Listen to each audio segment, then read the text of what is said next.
Hello, and welcome to another episode of Her Head in Films. I'm Caitlin, and I'm your host. On this podcast, I share my thoughts and feelings about the films that I watch. They tend to be art house and world cinema. What makes this podcast unique is that I weave together my life experiences with an in-depth and personal discussion of films. I explore the impact that cinema has on me and why I connect so deeply to it. As I like to say, my head isn't in the clouds, my head is in films. Today's episode is about Terrence Malick's 2011 film, The Tree of Life. This is a monumental and important and deeply personal film in my life. It's hard to describe what it's about because it's really about everything. The cosmos, childhood, death, life, nature, and loss. The film is anchored by its focus on one family in 1950s Texas that is later rocked by unimaginable loss. But added to this story is a collage of images that capture something as massive as the birth of the universe and something as small as a child taking his first steps. Malick takes us all the way back to the time of the dinosaurs and transports us to what eternity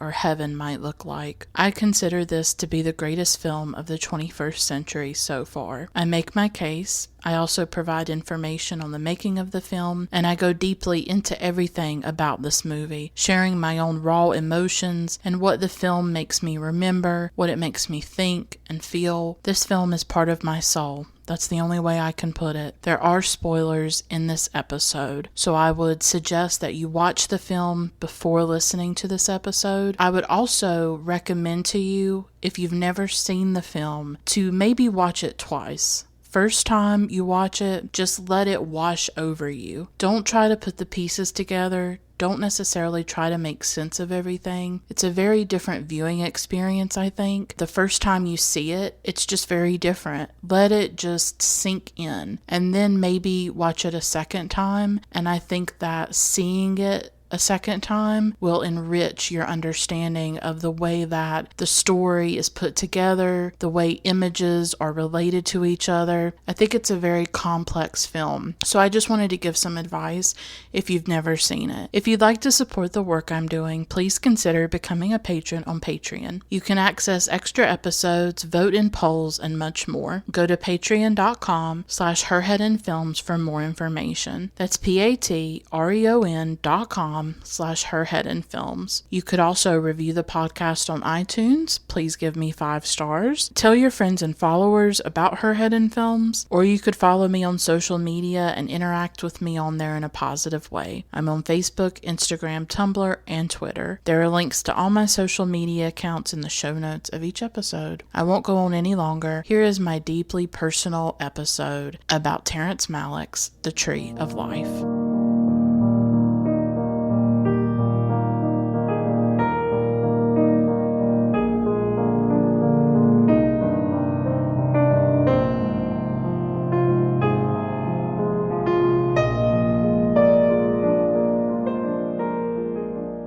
Before I get into my deeply personal and raw analysis and thoughts about this film, I just want to take a little bit of time to talk about why I chose this film, to talk about some of Malick's life, and also the making of the film, and then I will give you my full analysis of it with all my thoughts and feelings. For me, this is the greatest film of the 21st century so far. There were recently some lists that were created, or people made these lists of the greatest films of the 21st century. I immediately knew the film that I would choose, and that's The Tree of Life. It has to be. This film is monumental to me. It is a defining film in my life, which you don't say often about every film that you watch. I certainly don't. But it is that kind of film for me where I see so much of myself reflected in it. It takes me to places that no other work of art takes me to, and it moves me emotionally. It makes me think. It makes me feel. It transports me. It immerses me. It absorbs me. It mesmerizes and stuns me. I mean, all of it. It haunts me. This film is in me.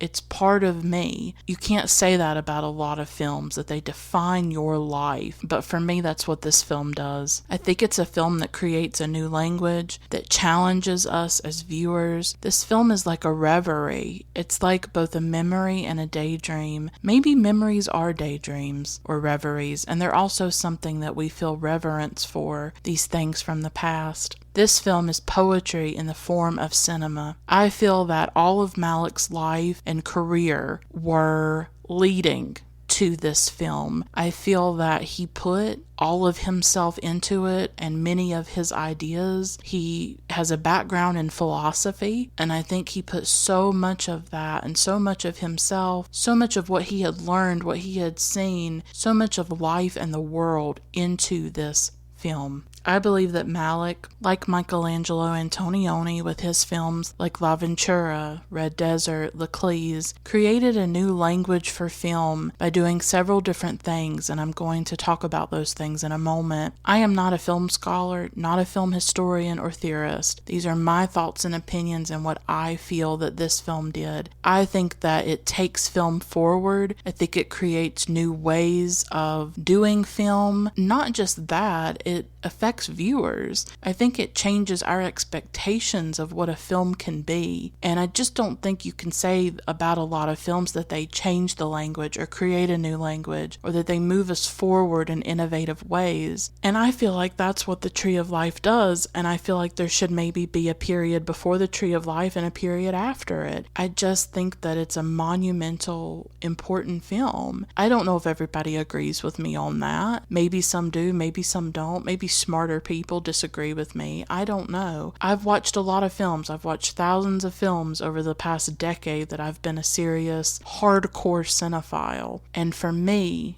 this film is on another level. It's up there for me with something like The Passion of Joan of Arc by Carl Theodor Dreyer. It is so important to me in that way. So the things that I think are very important about the film and that make it my favorite of the 21st century there are many things. One is the way this film seems to capture fragmented moments of life. These glittering fragments are gathered together to form a collage, a kaleidoscope of life in all its facets. It's a fragmented film to me. It's made of these bits and pieces of life, these moments that are crystallized, that are captured and frozen, and then they are combined together. That's also what makes it poetic to me, is that that's partly what some poems do, is that they capture these moments of life, moments that would normally be forgotten, thrown away, that would just pass you by, but they're captured in a poem or they're captured in this film. The lack of a narrative or plot or even continuity is also an important part of this film, but I like the way that it mimics our own consciousness and it mimics our own process of memory. I don't remember a narrative from my childhood. I don't remember a sequence of events. I remember bits and pieces and fragments and flashes of faces and random moments.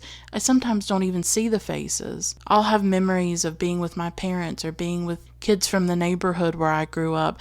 I don't remember their faces perfectly, but I remember the moments. And so for me, that lack of a narrative actually mimics life more. It mimics the mind and the way that we remember and the way that we compose or create our lives in our own mind and the way we think of the past. Scenes are cut together that seem to have no connection until you reflect on them or you think deeper about their associations. He includes both the ordinary and the epic, showing how our lives are both small and expansive at the same time. He takes as his subjects one regular family and also the origins of the universe. There are these massive themes and then there are these small little moments, from the volcano to the butterfly. All of it is there. The entire spectrum of life. There are no limits to his vision Another technique he uses is the voiceover that I think is very poetic. What the characters say feels like poetry, sounds like poetry. There is this voiceover throughout the film from the different characters, from Jack to Mrs. O'Brien to Mr. O'Brien even. And the voiceover seems to communicate the inner thoughts of the characters regardless of what is on the screen. To me, The Tree of Life is a deeply emotional and immersive experience, not just a film, an experience. I believe that Malick filmed the unfilmable and that he captured the essence of life with this masterful work of art, and it is a masterpiece in my opinion. And in the process of researching Malick and this film for this episode, I realized how deeply I love him and his work. I had not seen a lot of his films until now. I had seen The Tree of Life, Days of Heaven, and The New World. I still have more of his body of work to watch, but just those films alone have taken me to places and transported me, and watching his films is always an intense experience for me. It was a joy to immerse myself in his worlds and in his way of creating cinema and his way of seeing life. Honestly, this is my religion. This is as close as I come to spirituality and to transcendence. Art is my gateway to wonder and awe, and Malick is one of the defining directors for me, and he gives me access to that through his films. That is why I wanted to talk about The Tree of Life and talk about his work. I believe that there's art that shows you parts of life you've not seen before, art that awakens you and makes you grateful to be alive and inspires you to be more present in your own life. And Malick does that for me. A lot of this episode is going to be about grief and loss and pain because I see those threads in The Tree of Life, and because I wanted to talk about those things as a cathartic outlet because of what I'm feeling right now, which I'll talk about in a moment. But I don't want you to think that Malick's films make me sad or depress me. The complete opposite.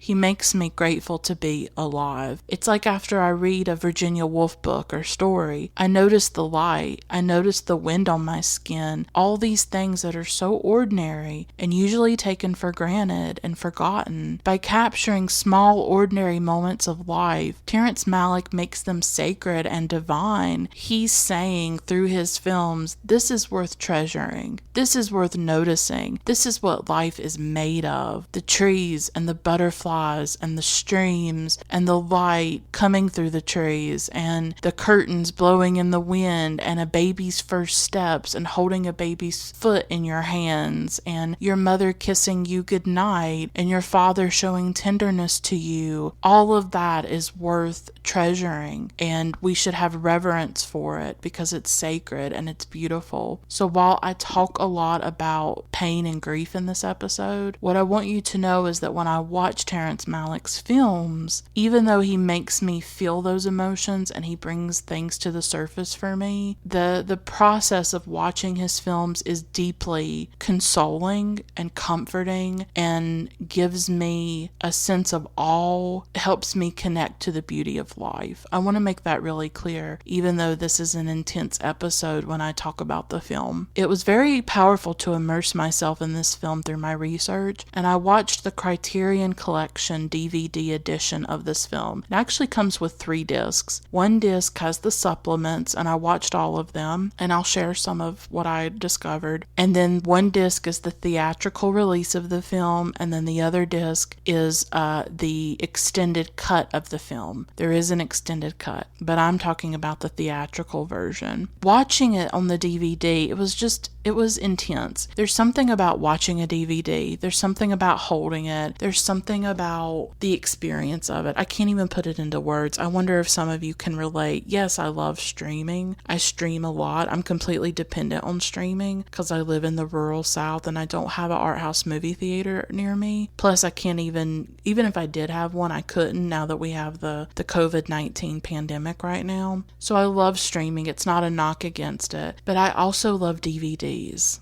Like, I had kind of forgotten how much I love them. I rarely buy them because I just don't have the money. I don't have a lot of storage either, but mainly I don't have the money. But when there is a film that means a lot to me and I want to have the DVD, that's when I'll purchase it. And I did decide to buy The Tree of Life when it was released by Criterion Collection a little while ago. And I'm really glad I did, because it was such a powerful experience to like get off the internet and just watch the DVD and immerse myself in this film. I have a funny story that I want to share. This film, when I first saw it, probably almost a decade ago when it first came out, I didn't realize how polarizing it was. I was instantly rapturous about it and enraptured by the film. A lot of people don't like it. It's polarizing. It reminds me a little bit of Jonathan Glazer's film Birth. That's a very polarizing film as well. But one day I went into the living room where my mom was, and The Tree of Life was playing on our television, and I was like, oh wow, my mom is watching The Tree of Life. She's not a cinephile, y'all.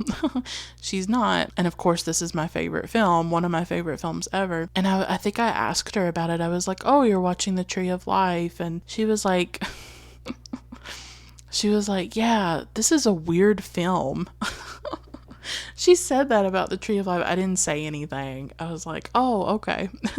So she wasn't watching it because she was enraptured by it. She was watching it. Maybe she just didn't feel like turning the channel or something. You don't know. It's a difficult film. It's a challenging film to some people who want that straightforward, coherent narrative. But I wonder if I love the film so much, or I'm drawn to it, because I love poetry and I love fragmented, plotless, elliptical type writing. I love writers like Clarice Lispector, Marguerite Duras come to mind, even Virginia Woolf with her stream of consciousness. So I wonder if maybe I'm just more accustomed to ambiguous art that is kind of different. I'm not saying that people who dislike the film don't have valid reasons, and it's not a judgment, but I do wonder if for some people it's just an uncomfortable film. They're not used to watching something like that. I know that some people find it pretentious. I've seen comment sections here and there. For me, pretension is about sort of surfaces and shallowness. To me, this film is not shallow. I think it goes into the depths of emotion. So I'm rewatching this film for the podcast on around the 14th anniversary of my father's death. He died in 2006 when I was 16 years old. He had had health issues, but his death was still very unexpected and shocking. He was 45 years old. He was quite young when he died, and this was a deeply traumatic experience for me. I've talked about it numerous times in various episodes, but I know sometimes I might have a new listener, and so I just want to make it clear that this episode is really about digging into that grief, because I see that as one of the important aspects of this film. He died in 2006. My grandmother then died in 2007, and then my uncle died in 2009. So by the time I was almost 20 years old, I had gone to 3 funerals for 3 people who were in my life. It was a devastating experience. I have struggled with depression, really bad anxiety, agoraphobia, which means for me has manifested in difficulty leaving my home and going out and being in the world. It can be more intense at different times. I've gone through periods where it wasn't as bad and I was able to go to college, and then sometimes it flares up. I struggle with those things even now, 14 years later. I struggle with physical health issues. I've been through a lot in my life. I just want to share that because that's where I'm coming from. When the anniversary comes of my dad's death, it's really devastating and hard for me. I often turn to cinema around this time to help me through it. And it really scares me that I've almost lived as long without my dad as I did with him, because I was 16 when he died and we're already on the 14th anniversary, and it's just heartbreaking to me. I think this is a film born of grief, of Terrence Malick's grief over the death of his brother. Autobiography is almost used as a bad word these days. I think about people who are called confessional or things like that, but all artists are inspired by their own lives, and they use experiences as building blocks and they transform it into the mythic and the epic. I think great artists find the universal and they create art that lives beyond them and connects to other people. We all go through things,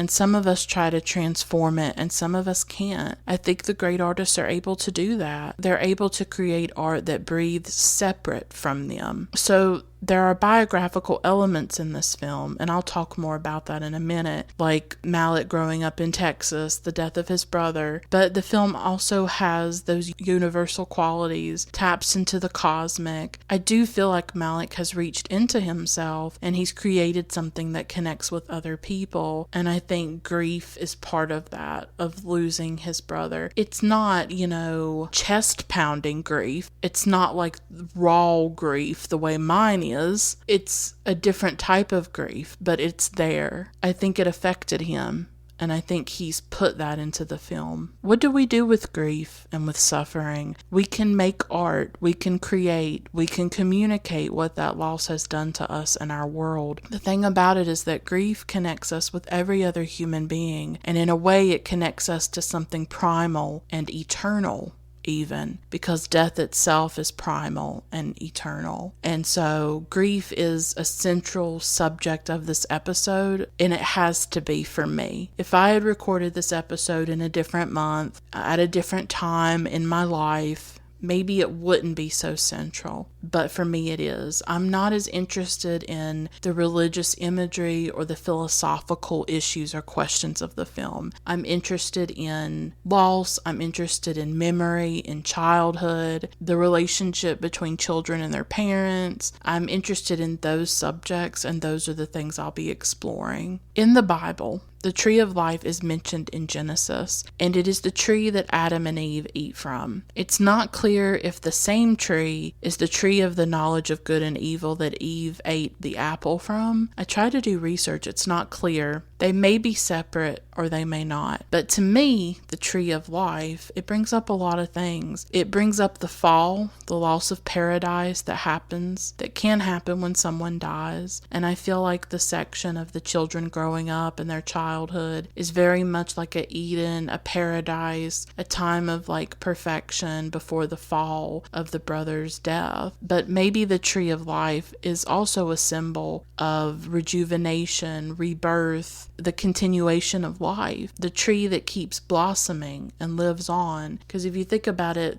the way that trees are, they're always regenerating. They'll be bare during the winter time, but then in the spring, and it's spring as I record this episode, the trees come back to life, and they're full of their blossoms and their color and their beauty. And so I think the tree of life could mean a lot of different things. And maybe for me, it's more of that theme of regeneration and going on and surviving. And maybe I see some of that in myself, and maybe I don't. I think in a lot of ways I have been destroyed and I've lost strength. I don't have a lot of resilience. I struggle to cope with the world and with life, but I keep going. And I keep enduring. At the end of the day, that's all I can do is try to survive. And trees, they survive. They have a very strong ability to keep going and to continue to keep living. And maybe that's what it means to me. In a way, this episode will be an act of mourning for me. And it will be an outlet and a release for me to talk about memories from my childhood, to talk about how much I've struggled with my father's death, what his death makes me think about and what it makes me feel, what this film brings to the surface for me through the way it looks at loss. But there'll also be life in it too, and I will talk about life and childhood and all kinds of different things. So a little bit of background on Malick and the making of the film. Malick is a notoriously private person. Few images or videos exist of him. One of the few videos of him was caught by TMZ. Can you believe that? No lie. And it shows him with Benicio del Toro. This was several years ago. There's also a lovely short clip on YouTube of Malick dancing.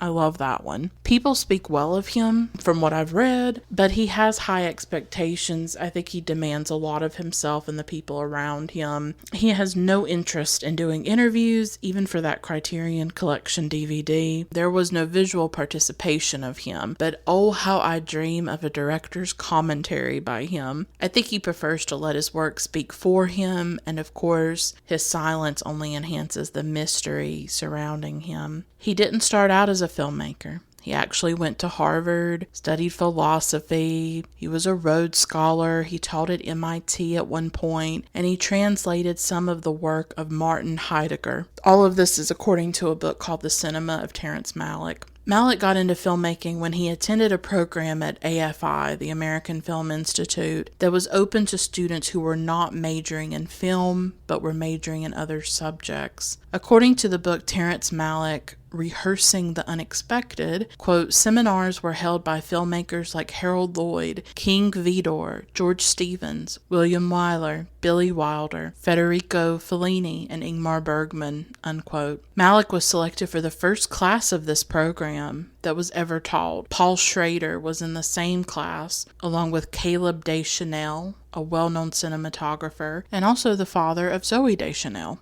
This class set him on the path of being a filmmaker, but up until The Tree of Life, Malick only made a few films. He made Badlands, Days of Heaven, and The New World, but since The Tree of Life, he's made much more. Of varying quality, according to critics, though I haven't seen any of them yet. To the Wonder, Knight of Cups, Song to Song, Voyage of Time, and most recently, A Hidden Life. I'm about halfway through A Hidden Life right now. I love it so far, but I haven't finished it. He's been much more productive in the last decade than he was the previous decades, and I definitely look forward to seeing what he creates. As I said earlier, there are autobiographical elements in the film. Some of his youth was spent in Texas, and he did lose a brother, and he had a difficult relationship with his father. Peter Biskind wrote about the death of Malick's brother and his relationship with his family in general in a profile for Vanity Fair around the time The Thin Red Line came out. Oh, I forgot to mention The Thin Red Line. He did Badlands, Days of Heaven, The Thin Red Line, and The New World before The Tree of Life.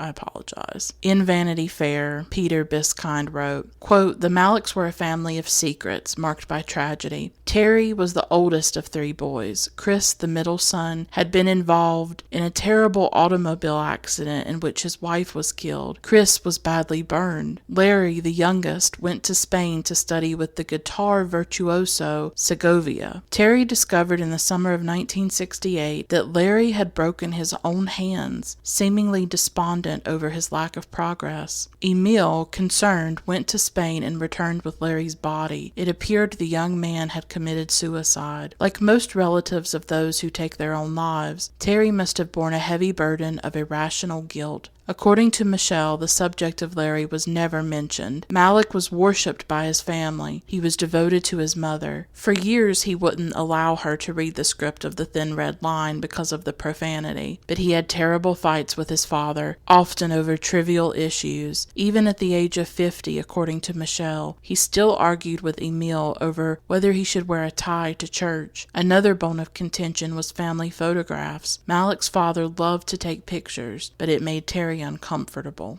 unquote. So Emile was Terrence Malick's father and Michelle was Terrence Malick's ex-wife in that paragraph. So this film comes from a personal place, even as I think it transcends Malick's specific story, but I think it can touch anyone who watches it. Just a little bit of making of the film and background info. The Tree of Life was a project in the making for many years, and it took a long time to come to fruition. Brad Pitt was a producer, and originally was going to stay a producer. He was not supposed to be in the film, but Heath Ledger was supposed to play the role of the father, Mr. O'Brien, and when he backed out, Brad Pitt took that role. And as we know, Heath Ledger died in 2008. Over 10,000 auditions took place across Texas to find the three boys in the film. They eventually settled on Hunter McCracken as young Jack, Laramie Epler as the middle child, RL, and Ty Sheridan as Steve, the youngest. Ty Sheridan is the only one who is still involved in Hollywood and who appears in films. Jessica Chastain had an audition as well, and they decided on her. It was really fascinating watching the Criterion DVD and seeing her audition, and he would just ask her to do different things and improvise, and Jessica Chastain really loved working with him. The film was shot in a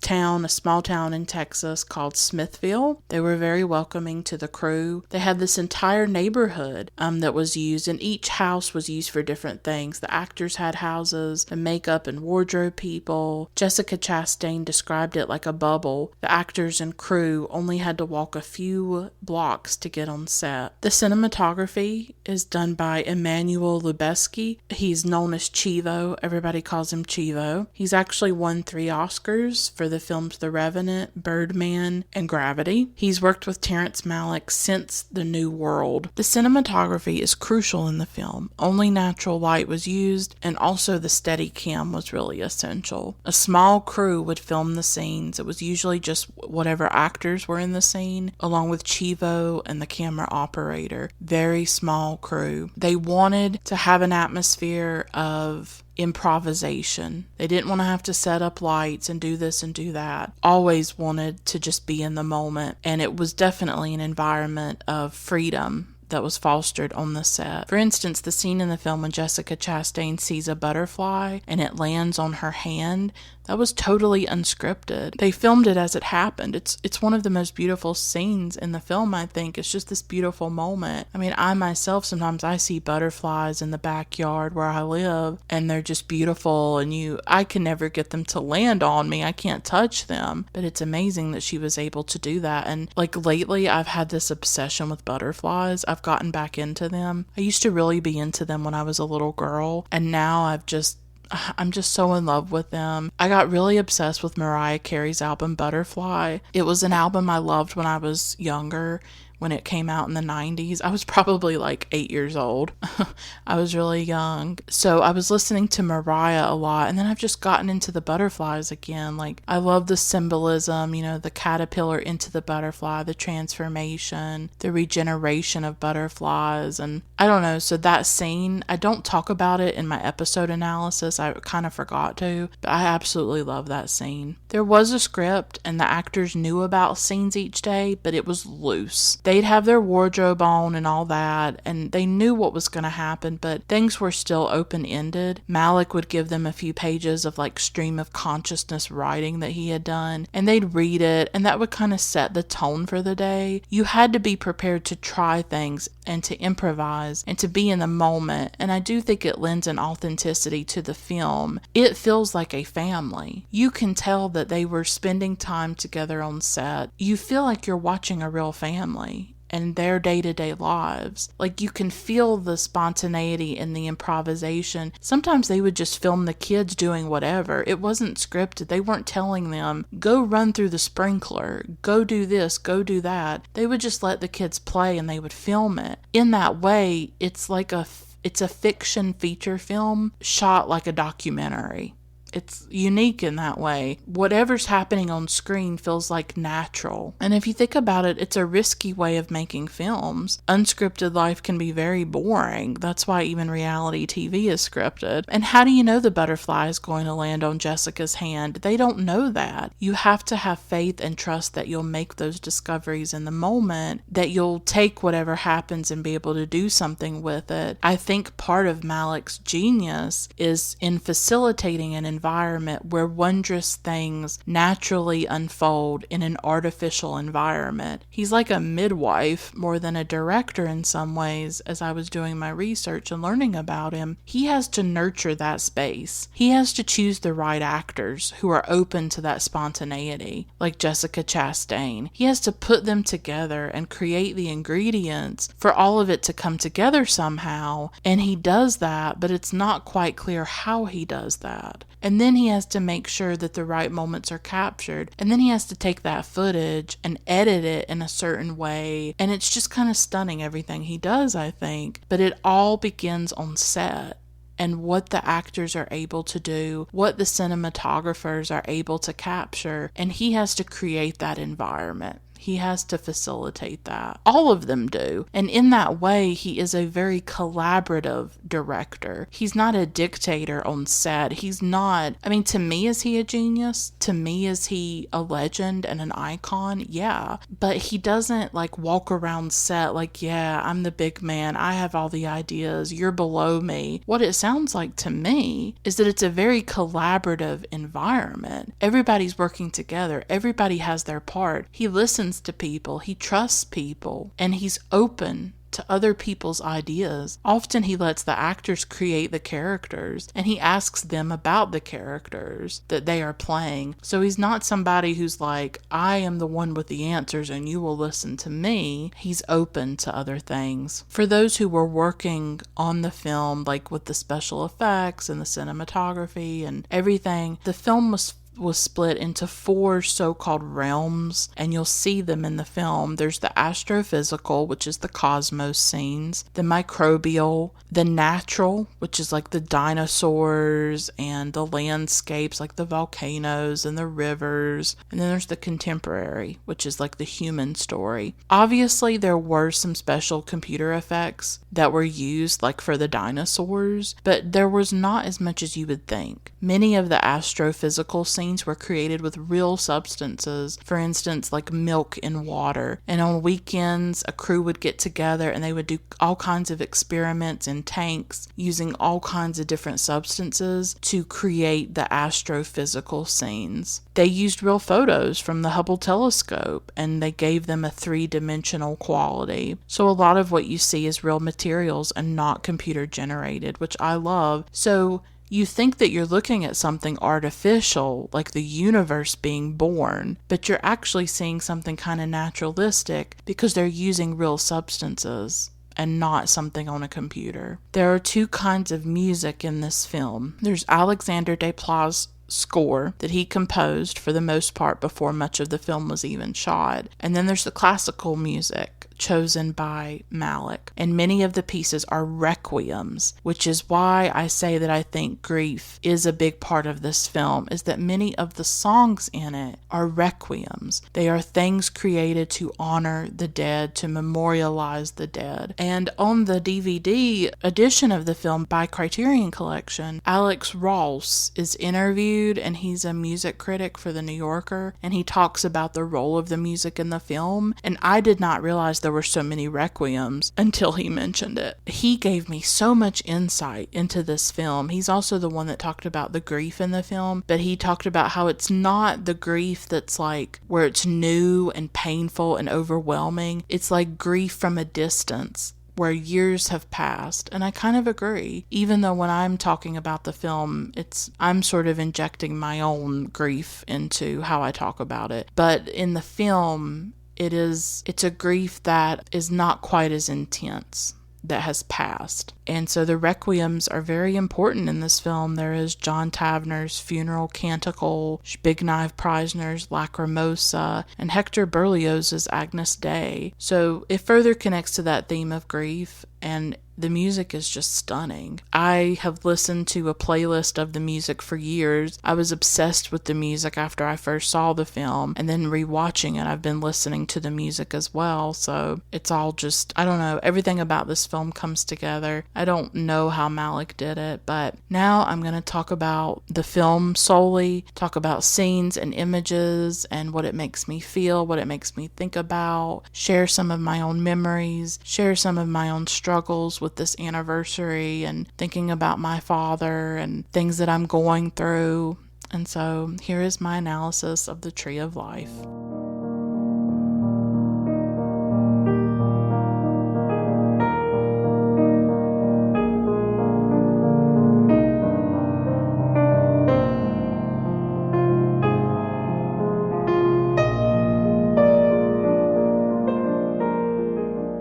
Because of my profoundly emotional response and connection to this film, I wanted this episode to be a little bit different, and in a way, I want to be in dialogue with the film. I feel like when a lot of people watch The Tree of Life, it is the kind of film that brings to the surface your own memories in your own life, and I think that the film taps into some of those universal experiences. Because yes, we all have very different lives, very different ways of navigating the world, different experiences, of course. But I do think there are universal things that we do share. Grief would be one of them, and loss would be one of them, and having a childhood. We may all have different childhoods, but we remember what it's like to be a child. We remember our parents. We remember people in our families when we were young, things like that. And I think we all have questions about the universe, our place in it, the meaning of life, all these really big issues or thoughts or questions that Malick is raising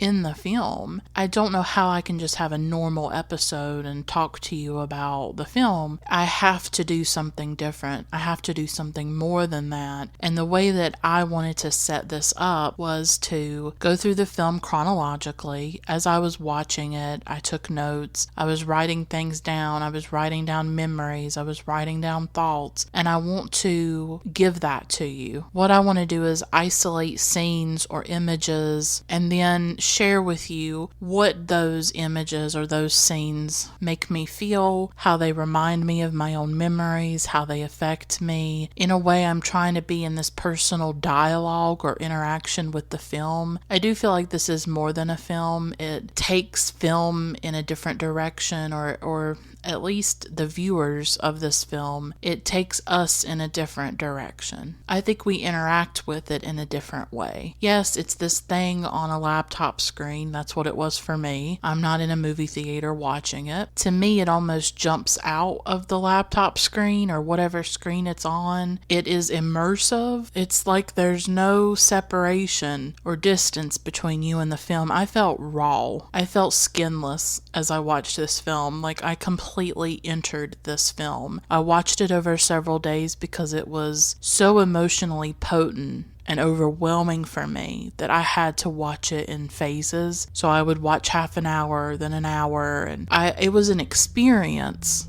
to watch this film. It's almost akin to maybe when you go to a museum and look at a painting, or you go to an art installation. That's what this film feels like to me. It feels like much more than just a film. Like I said, it's like there's no separation between me and the film when I watch it. And so as I talk about it, that's where I'm coming from, is I felt completely immersed and absorbed into the world on the screen and what I was seeing. I felt overwhelmed by my own emotions and memories, and that's what I'm trying to share with you. I'm not here to dissect this film. I'm not here to give you what I believe all the symbolism means or the religious meaning. That's for theologians, that's for philosophers, that's for film theorists. I am here to give you my raw, truthful, honest feelings and emotions and thoughts about this film. Not here to pick it apart or dissect it or give you some kind of bigger meaning to the film. This is what it means to me.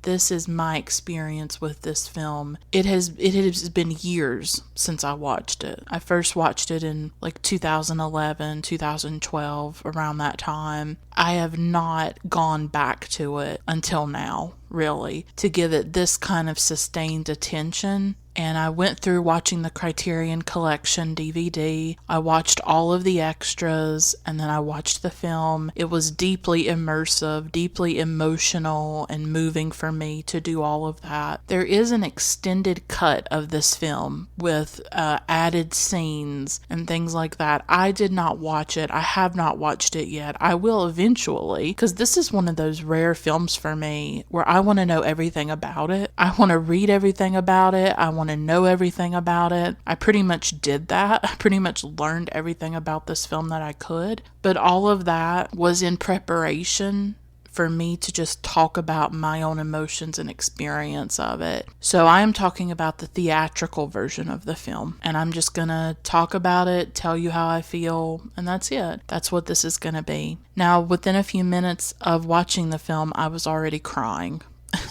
It was already religious to me, and I do feel ridiculous using phrases like religious or spiritual or transcendent, but I find that that's the only language that I can use, and so those are the words I will use. And I think maybe to some people that's probably ridiculous or over the top or whatever, but it's very rare to encounter a film like this. I loved the film when I first saw it years ago, and I love it still, and I think actually with this rewatch, it's even stronger for me, and I didn't realize how important this film was to me because it had just been so long. I usually say that my favorite film of all time is The Passion of Joan of Arc by Carl Theodor Dreyer. I think this might be tied at this point, or number 2 to that. I rarely have this kind of reaction to a film, like rarely, where it just becomes absorbed into my body and soul. But I feel that with this film, and I was crying. The first word of this film is brother. That is the source of this film. It's where it sprang from, I believe, the death of Terrence Malick's brother. While the film has autobiographical elements, you obviously can't reduce it to that, but I do think that this film is a memorial to the brother. It is a work of grief, a work of mourning. I don't think that can be denied. That is where it springs from. That death is what sparked this film, and it's an important part of it. And at the beginning, there's light that moves like a flame while there's darkness all around.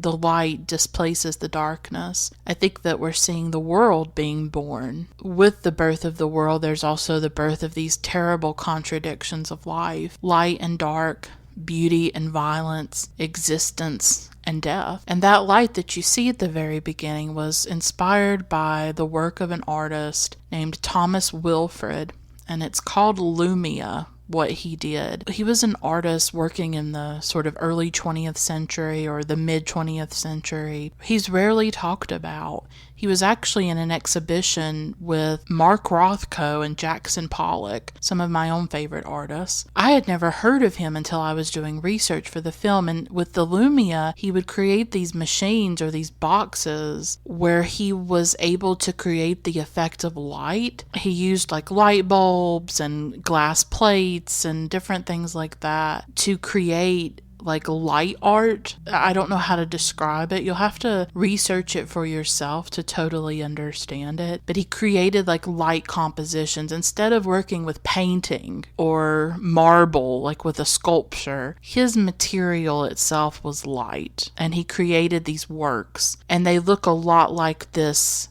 thing that we see at the beginning of the Tree of Life, of the light in the darkness, the light moving. Malick was inspired by Thomas Wilfred. Now that I've learned about him, I'm going to definitely research more of his art, and I'm so fascinated by what he did with light, and it's so strange to me how he's been almost completely forgotten in a lot of ways. We see Mrs. O'Brien as a little girl, her life before her children and her husband. That's what we're seeing. And this scene made me think about how I often think about my parents and who they were before me, and sometimes I wish that I could go back in time and observe them invisibly. I wonder about my father when he was a boy, or even my age now, 30. I would like to know his dreams and his memories, but they are gone now. They went to the grave with him. And as I talk about this film, in a lot of ways, just as I think the film is a kind of memorial to Terrence Malick's brother, in a way, I want this episode to be a memorial to my own father. As I said, he died in 2006 when I was 16 years old, and I am recording this episode in the month that he died, on the anniversary, the 14th anniversary of his death, and I have been in a lot of pain about it and struggling with it. And watching this film when I'm also going through that grief and that mourning has been really powerful. There is a solace about this film. There's something about it that does console me, but at the same time, it brings back all of these painful memories and makes me think about him. I have been thinking about him the whole time that I've been watching the film and researching it. You know, he is always there in my mind. He's in my memories, and I'll never escape that and get away from it. And the pain is always raw around this anniversary. In a way, what I want this episode to be is a memorial to him And maybe through talking about this film, I can work through some of my own grief. I know it's been 14 years, but I would argue that time doesn't make a lot of difference when it comes to losing somebody that you deeply love. Maybe if it's a distant relative that you didn't know that well, the shock of them dying will wear off. Or maybe it's somebody you knew in your past and you do feel shaken by it. But when it's somebody who is an intricate part of your life, who you saw every day for years and years and years, who you had a very intense deep connection with, I don't care how many years pass. I don't care. He was my father. There is no replacement. There is no substitute. There is no getting past it. He was much more of a best friend to me than just a father. We had a wonderful relationship, a close relationship, a loving relationship. Nothing like Jack's relationship with his father in this film. I don't even recognize that kind of relationship with a father because that's not what I had. And I'm grateful that I didn't have that. And it was not just his death. Of course, that was devastating. It was everything that came after it as well. It was the destruction of my life, the destruction of myself, what it brought into being. I was never the same after he died. And I have been grappling with his death all these years because I guess I want to understand how this catastrophic thing happened. I just can't get away from it. I can't get out of it because it was so traumatic that I don't feel like a person anymore. Like, I just feel like I was completely destroyed, and I don't know what version of me continues to go on. I mean, I do feel like some kind of ghost in my own life. I do feel like I'm not really here because it took something so fundamental from me. It took this person that I loved, and I couldn't understand it, what I saw. I couldn't understand this person who was living and breathing and then he wasn't, and I couldn't understand his dead body in front of me, and I couldn't understand what this was and what the world had become, and I still can't come to terms with it. And so I just walk around in a kind of daze, like, what am I supposed to do? This person is not here anymore, and where are they? Where is he? What has become of him? What is he? And I can't find him, and I can't talk to him, and I can't touch him, and I can't. What is this? It blew my mind apart. I don't think we talk about it enough. And I feel like Terrence, like, I know I should say Malick, but sometimes I want to use his first name, Terrence, like we're friends or something. Like, his really good friends call him Terry, but I'm like, I shouldn't call him Terry, right?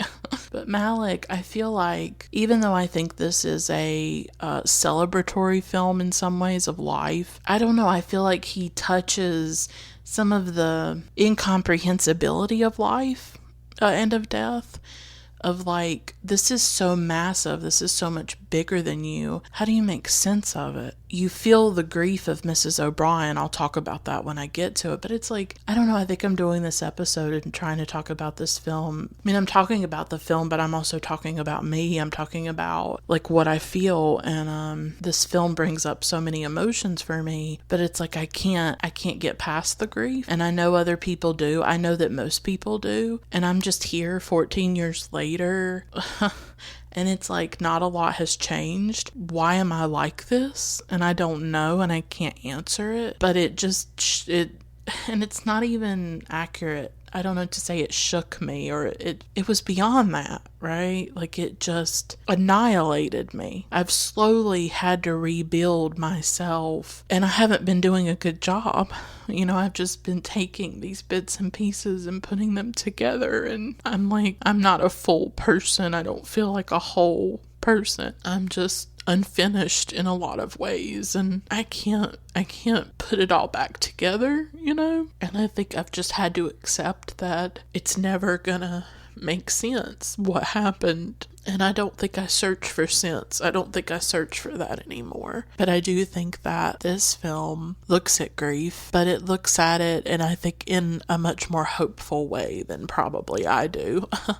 What happens when you're just annihilated by something and you never come back from it? But you know what? I wonder if I see that in Jack, maybe? Jack seems alienated. Older Jack, I mean. The one played by Sean Penn. Older Jack seems really disconnected disconnected from people. He seems really disconnected from the world. He seems deeply affected by his brother's death. And, he lights that candle. To me, this film feels like just a day of memory and mourning for him. I feel like this is Jack's consciousness in a way of his memories and thinking back on his life and thinking about his brother. So I do think that the film is about grief and mourning, like really, and I think that's why I react to it in the way that I do. I would say that Jack is not at peace with what has happened. I don't think he is at peace about his brother's death. I don't think that Jack has the religious faith that his mother had. He doesn't have that grace. He doesn't have that comfort that I think she was probably able to find through religion. There's something darker about Jack, and maybe I see myself in that. He just seems uncomfortable and like he's searching. He's searching for something, and he may not know what he's searching for. And I feel a similar way, where I do feel like I am searching and I don't know what exactly I am searching for, or what, if it can even be found. I don't know. It just, when I lost my dad, it was just, what is this? What is this? I just still remember those emotions, being 16 years old and so alone in the world. The world was scary now and hostile, and no wonder I started to deal with depression, and I had panic attacks, and I couldn't leave the house, and I had agoraphobia for a while, and I still struggle with all of that. And no wonder. It just broke something inside me. It broke all of me, and I am not a complete person. I'm not. And the only way that I find any kind of comfort is through art, it's through music and books and, films. And I'm thankful for my mom, too. I wouldn't have survived without her. She's the only person I had in the world. She's still the only person I have in the world. Love is an important means of survival as well. And when I think about the people who end up dying or through suicide, or I don't know, I wonder sometimes why that wasn't me. I don't know, because I feel like that could have been me. That everything I've been through and the way that I struggle with it, the only things that I think keep me going are that love from my mom and having art. And so a film like this, it helps me. There's something cathartic about it, I think, to watch this film. And I want this episode to reflect that, obviously, of like how it affects me and what it makes me feel. A big theme in this film is the nature versus grace, and it's throughout the film. It's sort of a philosophical aspect of it. I won't pretend to understand everything about it or to know the philosophical foundations of it, but I think it's an interesting aspect of the film. In the voiceover, Jessica says, quote, "The nuns taught us there are two ways through life, the way of nature and the way of grace. You have to choose which one you'll follow. Grace doesn't try to please itself. It accepts being slighted, forgotten, disliked, accepts insults and injuries. Nature only wants to please itself.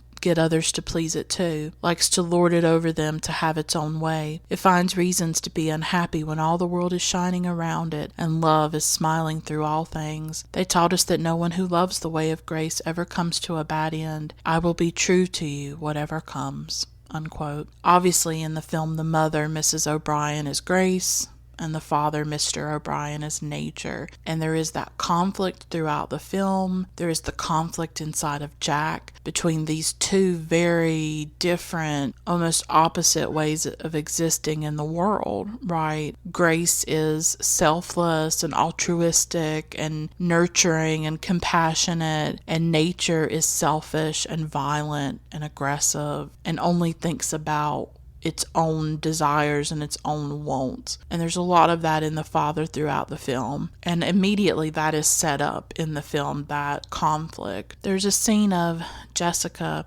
I keep saying Jessica, but I'll say Mrs. O'Brien, sorry. Mrs. O'Brien is swinging in the backyard And I loved this image because I remember when my dad would take me to the park and I'd get on the swings. And we even had a swing set in our backyard for a long time where me and him would hang out and he'd play with me and, push me on the swing. We actually kept that swing set for a really long time. And even when I was older and I couldn't get on it, obviously, as an adult, it was really hard to let it go. It was such a symbol of my innocence and my youth. And Mrs. O'Brien is kind of childlike in this film, or maybe that isn't the right word. She isn't separate from her children. She gets on their level and she plays outside with them. She does the things that they do. They chase her and they run around a lot. She isn't above them or distant from them the way that Mr. O'Brien is. She's always engaging with them, and Jessica Chastain, it was really important for her to cultivate a relationship with the children, and she did that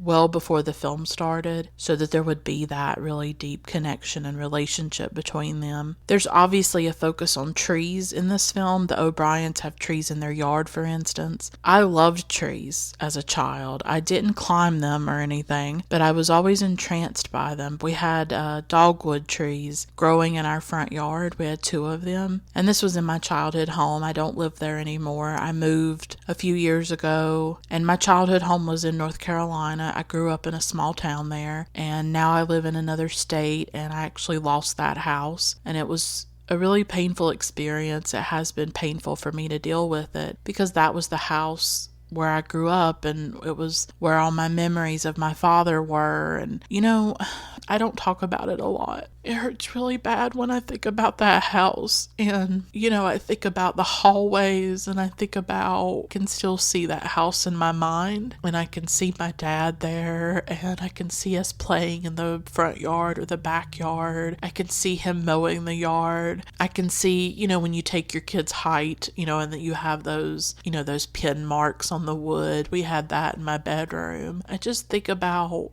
the surfaces that he touched and that they could still have his fingerprints on them. And I'll never have his fingerprints. I just think about that sometimes when someone dies.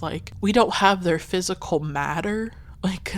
We don't have their DNA or their hair or their skin cells, and it's I miss that physical connection to him of his skin and his hair and his face and his smile. And it's hard, and there's something powerful about sharing a space with somebody, and then to leave that space and to leave all those memories and everything that space was, and the life that you made there, and all the things you remember, and then you just have to leave and you have to let it go, and it just lives in your memories. But I remember the dogwood trees in our yard, and I was always amazed when they would bloom white in the spring and they'd get so heavy with those blossoms. I used to play in the woods with friends when I was very little. I loved the scent of the pine trees and how the needles left sap on my hands. I always wished I could name the trees and know what they were. I remember buying this big picture book about trees. This was when I was growing up. I'd watch the wind rock them, the trees. I loved how the leaves would tremble. I remember how after my dad died, we had this tree that started growing through our back deck, and it got quite big. We had to get a family member, a relative, to remove it. And I still remember the morning that he came, and I could hear the saw cutting the tree down, and it hurt to hear that sound and to know that tree would disappear. I don't know why, but I felt a kinship with trees and forests. I was always really fascinated by the myth about Daphne and how she turns into a tree, and that always enchanted me, the idea of turning into a tree. There's a voiceover where Mrs. O'Brien says, "I will be true to you no matter what comes." And then it cuts to the scene where, years later, the film jumps in time. It goes from childhood to when they're older. But this is when she receives the news that one of her sons, RL, 19 years old at the time, has died. So most of the film takes place during the childhood of the children when they're living in Texas and they're living in that one house. But then there's a few scenes where we're in a different house and we're at a different time. It's probably the 1960s, whereas when they are in Texas at that house and in the childhood, that's more the 1950s. And this definitely looks like something from the 1960s. She receives this telegram. You don't really know in the moment what is going on, but she has just found out that her son has died. There's a pause in her reaction, and she reads the words, but she doesn't immediately cry. And then we hear a scream, and it cuts to Mr. O'Brien at an airport, and he's being told of RL's death as well. And we see how he almost drops to his knees at one point. And I think that it's always very difficult in film to show this moment. This is a moment of grief. This is a scene of grief. This is, I don't even know how to describe moments like this. This is the kind of scene where somebody's life changes forever. This is like a bomb going off, this type of scene when someone finds out that a child has died, their child, or a parent has died, or somebody they love is gone. I think a lot about during this COVID-19 pandemic, so many people are getting that news. So many people are being told their loved one is dead, and they can't even go touch the body. They can't even be present with the person that they love as they are dying. They can't hold their hand. They can't be there with them. I was not there when my father passed away. It haunts me in a way that I was not there. And I know a lot of us are not always there. We don't all get the chance to hold the hand of our loved one as they leave this world. But I wish I could have been there. And I wish he could have known that he was loved and safe, and it's like I wish I could go back and be there somehow, but it wasn't possible. It's so cruel. It's so cruel that you can't be there. I've been inside that moment of grief. The very first moment of it, when you first get the news. There's nothing like it. There never has been, and there never will be a language for that experience. You're not in your body, or maybe you're too inside your body. You're no longer in control of your body. It's like a spasm goes through you. You're severed from everything around you. And I remember the moment my mother and I were told that my father was dead. We were together. We arrived at the hospital and we were taken into this small room, this white room with chairs. We didn't know what was happening. We didn't know what to expect or what was going on. The doctor came in and she was saying, "I'm sorry. I'm so sorry." That's all I remember. And I clearly remember my mother's scream, like the scream of the mother, Mrs. O'Brien, in this film. I did not scream or cry at first. I was completely numb and outside myself. I can't really put it into words what I felt. It was impossible for him to die. When I was a small girl, I remember I'd had a dream of him dying one time, but he was alive, and I rushed to my parents' bedroom and I found my father and I cried in his arms. I was so thankful that he was alive, and I was just there shivering from the terror of even imagining his death. No, it was impossible, and it was catastrophic. It couldn't happen, but it did happen. This news of his death was physical. I cannot speak it. We think of the emotion of grief, the mental anguish of it. We don't talk about what it does to the body, how out of control we are, how the pain is in our heart and our bones. We feel like we can't walk. It's like an instant debilitation. How do you stand? How do you speak? It's like after that moment you have to relearn how to live and how to function. It's why people have heart attacks and strokes and other physical issues after suffering devastating loss. I think of Debbie Reynolds when she heard that her daughter had died. She had a massive stroke and she died as well, only within a few days of Carrie's death. We had to go to the room where his dead body was laying. After that, we had to drive home, and I remember that drive and the silence of it, and the sun streaming through the trees, and the new knowledge of death that I had. He was dead, and nothing had changed externally in the world. The street lights still worked, and there were children playing in front yards. Only our internal world was shattered. The rest of my life began in that moment. My life had split in two in that moment. I do believe that I metaphorically, spiritually, and emotionally died in that moment. I was changed, and I've been crawling ever since. I've been drowning. Grief breaks apart the world. For me, the only form I've been able to find is the fragment. And maybe that's the form that Malick needs too. Grief is not coherent and it's not linear. If you want to communicate the depth of this experience, you need new forms. You need the fragment, you need the nonlinear, the non-narrative. You need to access something pure and mysterious. And Malick does that through the style of the film. From the mosaic effect, the collage, I would maybe call it more of a collage effect, to the music of the film, to the voiceovers that are done by the actors. All of it he's putting together to create this portrait of a family, both before and after loss. But the loss, to me, is central because that's why I think Jack is thinking back about his childhood. It's why he has these intense memories. It's because his childhood was the only time when... It was the time before his brother died. It was the time before the shattering. I think that's what makes it so powerful. It's only in retrospect that you realize what was coming, and you realize that this time in your life was almost perfect or a kind of paradise or something because you didn't know the horror that was coming. When everything is shattered, you rebuild with all the pieces that are left, and they can't be put back together perfectly. You gather together the shards, the splinters, and you make art with that, with what you have. Narrative is not natural necessarily. I know we like narrative. We like things where, there's cause and effect and everything makes sense. Life doesn't always lay itself out in a perfect linear fashion. Yes, time is linear. It goes forward. We cannot go back. But the way we experience life is not. We impose a narrative on the chaos of our everyday living, in which very little makes sense.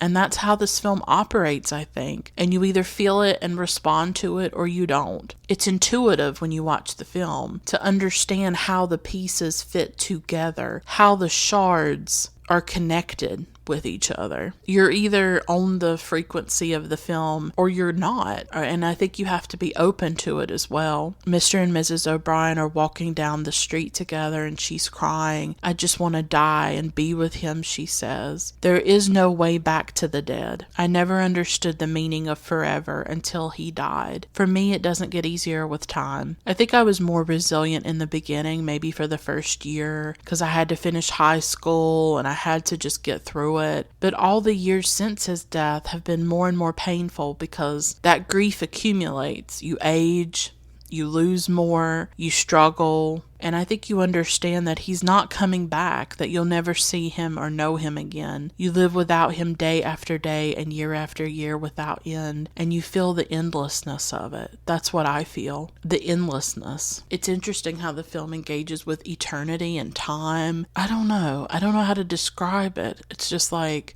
this is just my one pain, my one tragedy, and in the big scheme of things, it doesn't really mean anything, does it? I mean, compared to billions of years and the universe and dinosaurs and all these massive things. But to me, it's everything. This one loss. I mean, what is one loss, right? People lose people every day. It is so common. It is so normal, right? But when it's you and it's your life, it's different. It's like, how do you make sense of it? It doesn't necessarily help me to think about bigger things. I mean, yeah, my life is nothing compared to all of that, but it doesn't change the suffering. At one point, Mr. O'Brien is talking about how he criticized RL and he made him feel ashamed. And it got me wondering if we're supposed to believe that RL committed suicide. I wonder if we're supposed to interpret it that way. It's not clear why RL dies. I know that Malick's brother did commit suicide, so it was kind of subtle. So the first 10 minutes of the film are dedicated to this grief and this loss, and I think it sets the tone for the rest of the film. I mean, Malick could have easily put this at the end of the film after we've seen the boys and their childhood and then RL dies. But he didn't do that. It comes at the beginning because I think that loss is very important to the film. It gives the rest of the film the emotional resonance of, so when we look at this little boy and he's playing around and he's playing his guitar and he's smiling and he's doing this and that, we're supposed to know that he died years later, that he died young and most likely killed himself. And at the end, when there's the reunion, that is so powerful because Mrs. O'Brien lost one of her children. And so the grief is what anchors the film for me. It gives it the emotion. Without it, I don't know if it would be the same, because then it would just kind of be, oh, some boys growing up in Texas in the 50s. And I'm not saying that doesn't matter, but it's the grief, it's the death that I think gives it, for me at least, the power, is that losing somebody when you shouldn't have, losing them at an early age. I mean, my father was very young. He was only 45. He was young. I was young when I lost him. When things like that happen at an early age in your life, they determine the rest of your life and the course of it. And they haunt you. They haunt me. It haunts me. It will never not haunt me. But the first 10 minutes of the film are crucial. And so we go from this grief into other areas of the film. We see the abstract light again, the Lumia. That's what I'm calling it, is the Lumia by Thomas Wilfred. And then we see city scenes, cars on roadways, large buildings. We see Sean Penn, who's playing older Jack. He's in his modern contemporary life. He lives in this very sterile home. It's completely different from what he grew up in, very sleek and modern. I see the child I was, the voiceover says, and we see him younger with his brothers playing in the front yard. His brother RL, and who he describes as true and kind. I personally got the sense that the day that we're seeing Sean Penn and older Jack is possibly the anniversary of RL's death, because he lights this candle. Maybe the voiceover is him thinking in his mind about RL and his childhood. And that's very powerful to me. I do think that some of this is sparked by the anniversary of the death. That's how I interpret it. And anniversaries, as I said, I'm going through my own death anniversary with my father. It can be very powerful. And every year my body remembers this date almost. And I kind of lose my mind for a month, honestly. I feel very raw. I feel like I'm in a fog, a daze for a lot of the month. I think about everything. I obsess over the past. I'm always haunted by the past. And at different points in this section, we see like the salt flats at one point. We see Sean Penn, older Jack, I'll just call him older Jack, wandering in the desert. Where is he? Is this real? Is this imagined? Is this a daydream? What is this? We don't know. It doesn't make any sense really until the end, when at the end we get the reunion on the beach and in some of those places that show up at the beginning of the film. I think there's certainly an internal sense and rhythm in this film. I think some people watch it and they're like, what is going on? None of this makes sense. It looks random. It's not random. And throughout my discussion, I'm going to tell you how things, to me, connect in different ways. There is a sense to it, and there is a way that the images are interconnected. It's not random. It's just not. There's a reason everything is chosen in the film. So we see at the beginning the desert part, and then of course that comes back at the end. The rhythm of the film is something that you have to surrender to, and it's sort of internal meaning of the way that the images are put together. The editing is very fluid and dynamic and very associative. Things are associated with each other, like free association almost. And there is meaning there. There's an internal meaning inside the film, I think. It's almost like this is one day in one man's life thinking back on the past. And that reminded me of Clarissa and Mrs. Dalloway, the book by Virginia Woolf. That is about one day in the life of a woman. She's planning a party, but she's also thinking about the past and about her life. And I feel like that's part of this film, because it feels to me like we're seeing older Jack in one day of his life. That's what it felt like to me. He wakes up and that is his day. He's at work. He's walking around work. And it felt to me like we were kind of in his mind, in his dreams, in his memories or something. I could be wrong. I don't know. I think the film is open to interpretation. And it kind of felt like all this was happening just in one day of his life. And with the candle that he lights at the beginning, and then I think we see that candle near the end of the film as well. And so it just feels like it's all happening in one day, at least for older Jack. It's like this one day that is also connected to all the other days that this person has lived. One day can contain our entire lives, just like one film can contain all of life in it. That's how I feel. And this film absorbs me. It obsesses me. As I was watching it, my own life both disappeared and magnified right in front of me. I got lost in the poetry of the film, but then it also takes me into my own experiences and my own feelings. That's what's really powerful about it. You can tell older Jack is unhappy in his life. I'm not usually a fan of Sean Penn. I don't love him personally, but I do think that he worked for this role because he kind of had that dark, brooding, sort of anguished thing about his face. He looks like he's in pain. I think he's haunted by his brother in the past. He does not seem to be religious like Mrs. O'Brien. I don't get any of that from older Jack. How did she bear it? Older Jack asks in the voiceover. And how do any of us bear it? How do any of us bear loss? Mother, he says, and that word really hangs in the air. Mother, our source, our first home in the womb. He's very deeply connected to his mother. You can tell that his love for her is intense. I don't think Malick is necessarily trying to make sense in this film. I think he's trying to make mystery, and I think that's what he's creating, and I think that's what you enter. You enter that mystery when you watch this film. There's this wonderful footage of a murmuration of starlings. I've always been fascinated by these formations of these birds, the way they move together as one dark mass in the sky. I've seen some in real life, sort of around my house. Probably not exactly the same, but I've seen like groups of birds sort of moving in unison. It's not as spectacular as what you see in this film, but I think when you see something like that in real life, it's just stunning. Mrs. O'Brien, Lord, why? Where were you? She says. That's when we see that abstract Lumia light again. And of course, all of these questions are asked throughout the film, but there is no answer. And yet the silence doesn't upset her or even Malick. That's what's so interesting about the film, is that it is about grief or loss, but it's not a sad film necessarily. It's an emotional film. It's an overwhelming film, but it's not sad. This is not the depressive, godless world of like Ingmar Bergman. Malick is not lingering on God's silence. I don't even think he's interested in God's silence. Perhaps he finds God's presence in the beauty that the camera captures. He finds the sanctity of being alive. I've never raged at God.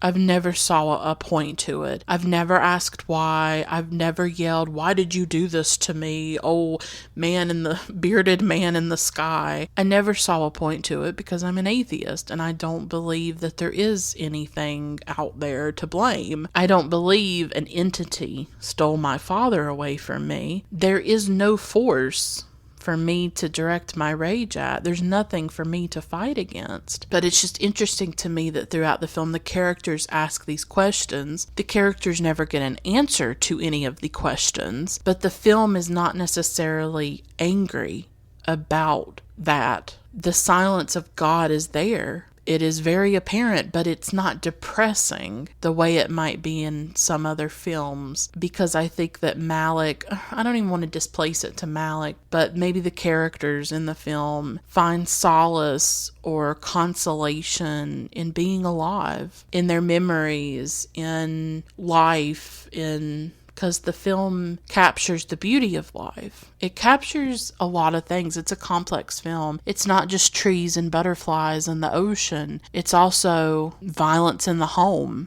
and an aggressive father and a violent father at times, and loss and pain, and there's all of it in there. But I think the current throughout the film is life is worth living. Life is worth cherishing. I think that is a big part of the film.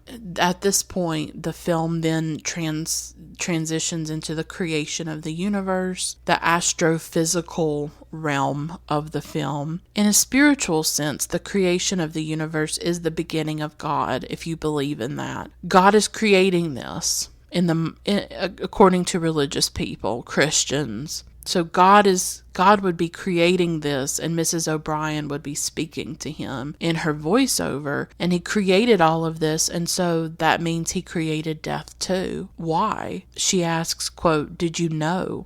unquote. And I took that as, was this preordained to happen, the death of RL? I think she's asking that, and then she's asking, why would you choose for that to happen to me? I mean, that's implicit in a question like that. Did you know? Did you know is what she's asking. Did you know that you would take my son from me? And why would you do that? Why would you plan that? From her perspective, how was this allowed? Why would you take my son? I'm reminded of a performance I once saw by Tori Amos online. It was a live performance that she did shortly after one of her miscarriages in the 1990s. She had quite a few before she was able to finally have her daughter Natasha. She went through a lot of pain with it, and she put a lot of that pain into her album From the Choir Girl Hotel, which is one of my favorite albums by her. And she's doing this song in a live setting. It was the song IE. And during this song, she has this improv. She does that a lot in her music, where she'll have an improv in the song. Honestly, she's one of the few people that when she does songs live, she actually transforms them. And there are live versions of her songs that I sometimes prefer over the studio versions. But in this song, she seems to be speaking to God at one point, and she's added this in for the live performance. And she's asking why he took her little girl, and then she just wails why at the end of it. That's it. She just wails the word why. It's gut-wrenching.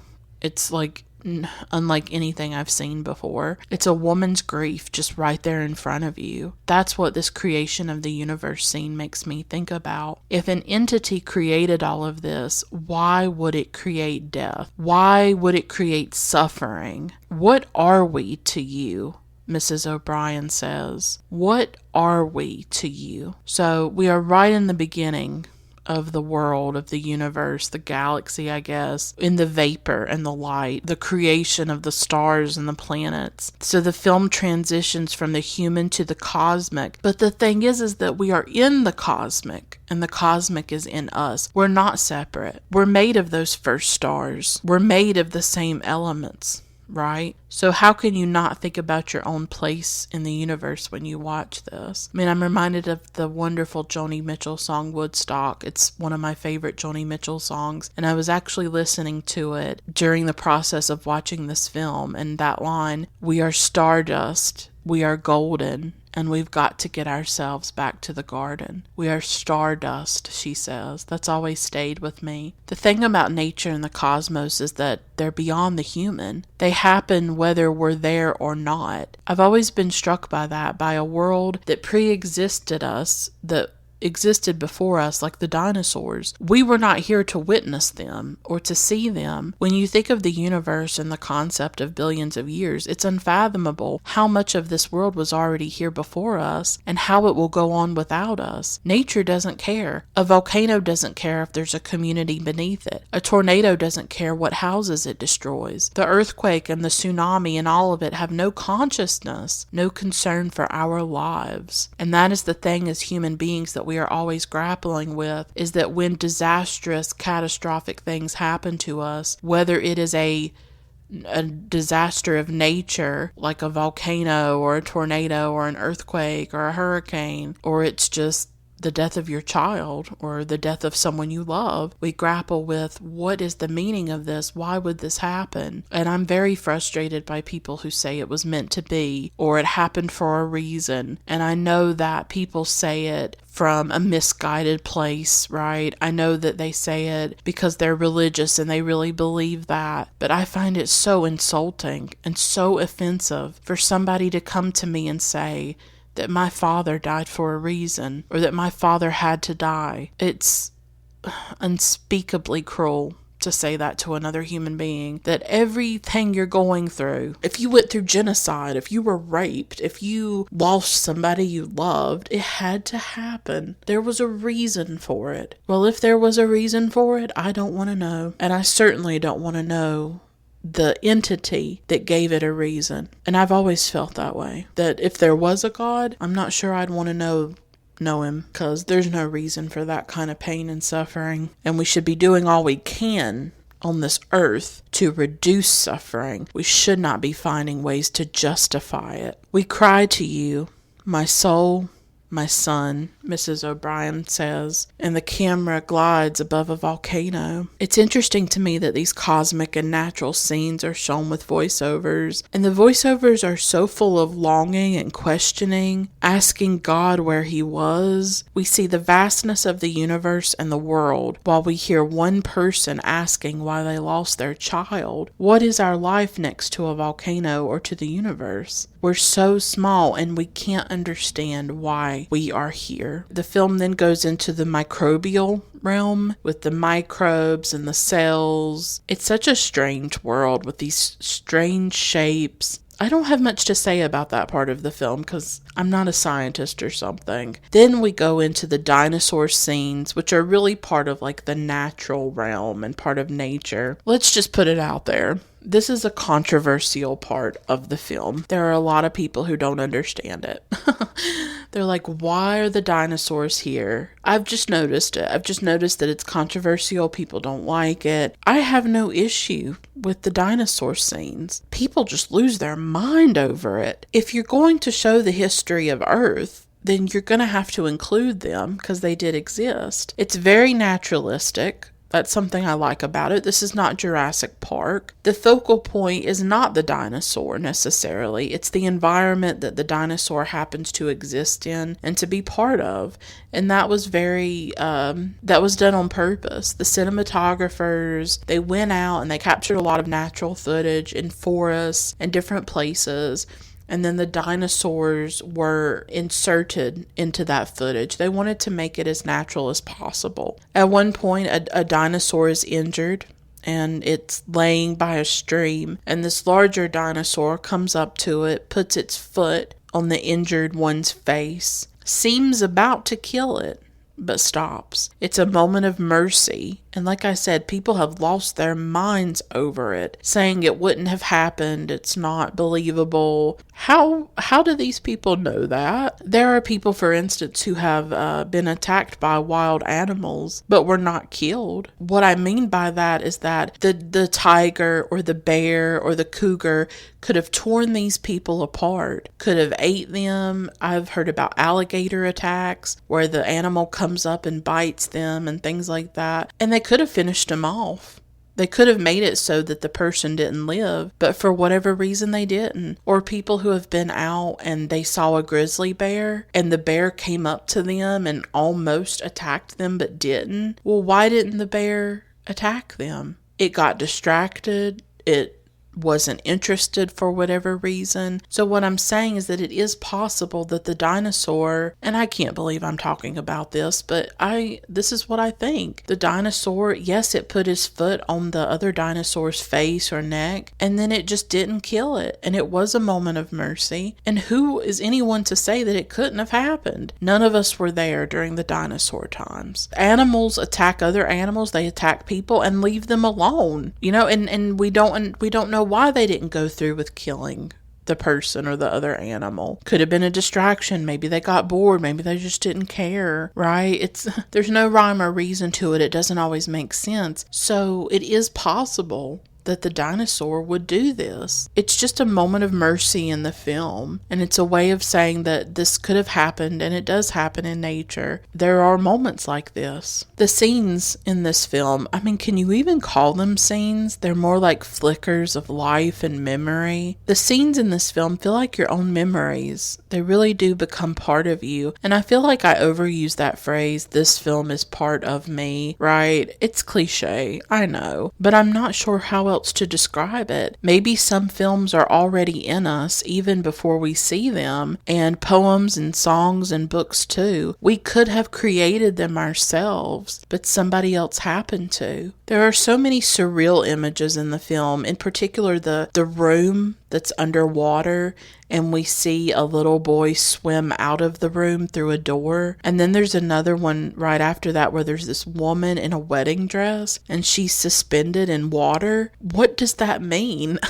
Like, does it matter what it means? For me, I can sit with the not knowing that is at the heart of this film. I can sit with the mystery of it. And that's something that I love about art, is how it allows us to access what is outside the everyday and what is outside of sense.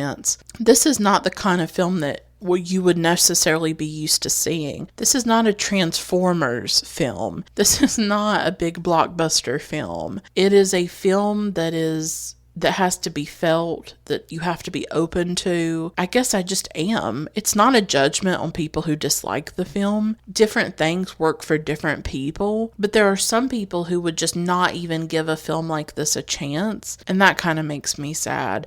Like, at least have your experience with it. Ignore the critics and just see what you think about it. And if you still don't like it, okay, but at least you gave it a shot. I just think it has a lot of quality to it. I love it. So we've gone through the cosmic, the microbial, a lot of the nature stuff already, and then we're back to the human, to what I think they called the contemporary realm. And we see Mrs. O'Brien in a white room giving birth. Mr. O'Brien cups the baby's foot with his hand. You see that image on most of the posters for this film. And right before she gives birth, there is a flash of an image. It's very quick. I did not catch it the first time I saw the film. I saw it this time. It's very quick. It shows a dark space with a hole of light, a large hole of light. And I wonder, is that the perspective of the child inside the womb? The hole is the birth canal that he will come out of. So that is the child's first view of the world, that circle of light that he goes toward, that we all go toward. I encourage you, if you watch the film, and you might have missed it, it's incredibly fast, but right before she gives birth, there's that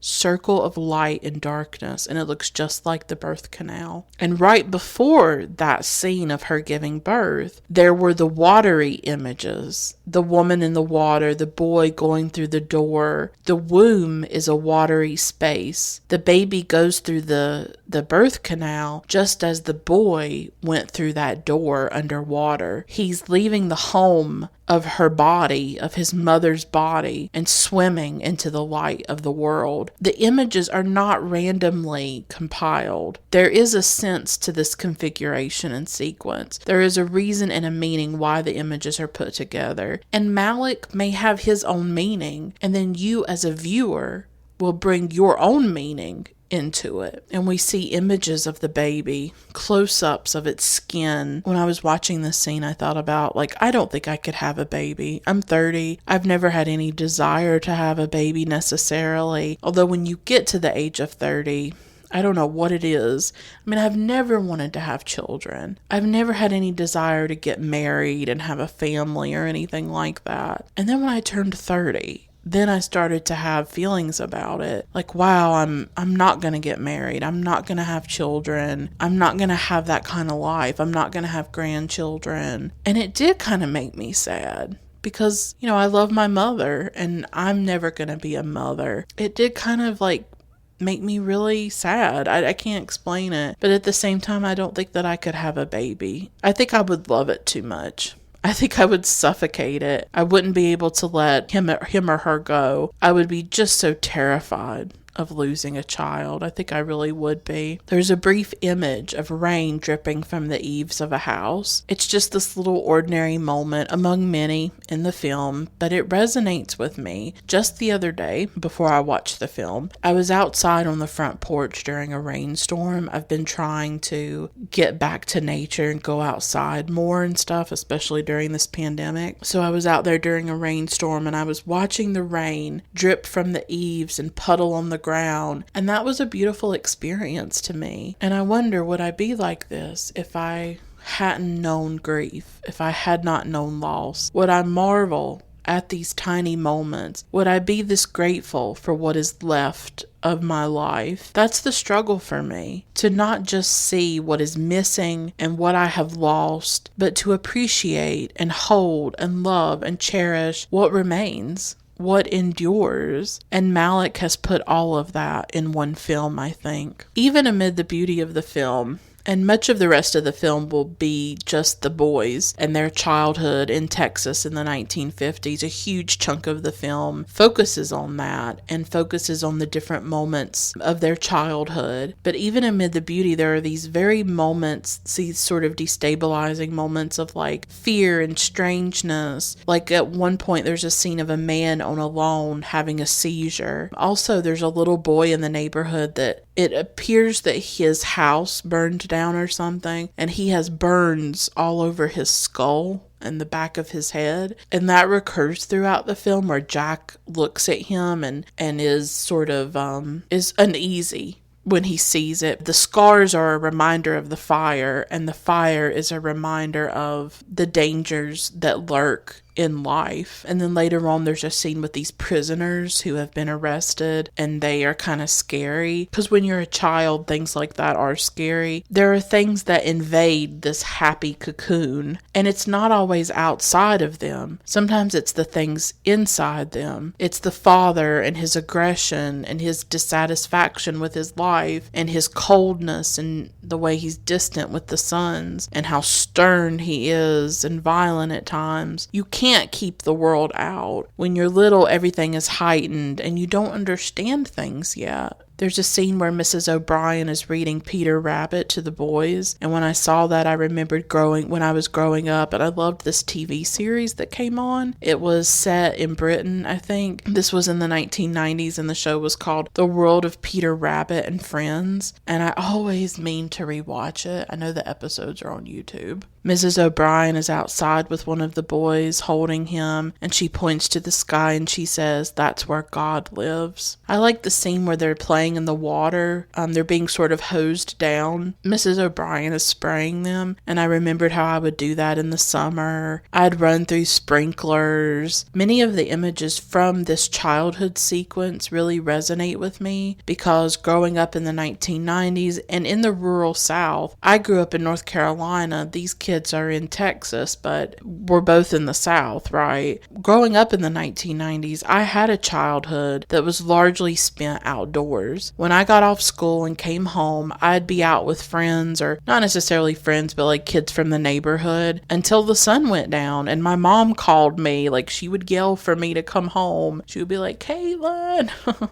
and I would run home, and we were always outside roaming and exploring. And my best memories are of those times, playing with chalk on the road, lying in the grass, looking up at the clouds and seeing shapes in them, walking in the forest, all of that. All of that was a really big part of my childhood. In one scene, the family's having dinner. This is when you start to realize the father is Mr. O'Brien, played by Brad Pitt, is very stern and demanding, and that the boys feel afraid of him. They're uncomfortable and stiff in his presence. And he has these awkward attempts where he tries to hug them or touch them, but he still is very distant. And I think many of us saw our fathers as enigmas. I'm not sure I saw mine in that way. I had a close relationship with my dad. He wasn't cold or distant, but I do think that he had a lot of pain inside of him, and I think I always wished that I could take it away. So there were inaccessible parts of him. There was something closed off about him that I think he shared with a lot of men. I think he kept a lot inside and hidden away, but I was a daddy's girl and I felt very loved by him and taken care of by him. And it's weird because when I think about him,